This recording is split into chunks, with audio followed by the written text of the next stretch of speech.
ඔයා depression, anxiety, stress, ඒ වගේම mood ස්විංග්ස් මේ වගේ දේවල් වලට මුහුණ දීලා කෙනෙක් නම් මේ self healing කියන විෂය ඔයාගේ ජීවිතේට ඊටාම වැදගත් වෙයි.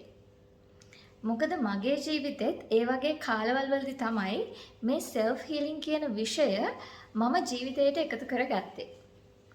ඉතින් ඒකෙන් ලැබපු ප්‍රතිඵලත් එක්ක තමයි මම මේ දේවල් ඔයගොල්ලන්ට අරගෙන එන්න ඕනේ කියලා හිතුවේ. මොකද මම වගේම තව අය මේ ලෝකේ ඉන්න නිසා ඒ දේවල් ගොඩාක් වැදගත් වෙයි කියලා මට හිතුණා. ඉතින් එහෙම මානසික මට්ටම් වල එහෙම නැත්නම් ඒ වගේ දේවල් වලට මුහුණ දීපු කෙනෙක් නම් ඔයා නැත්නම් ඒ වගේ දේවල් වලට මුහුණ දෙමින් සිටින කෙනෙක් නම් මේ channel එක follow කරලා තියාගන්න.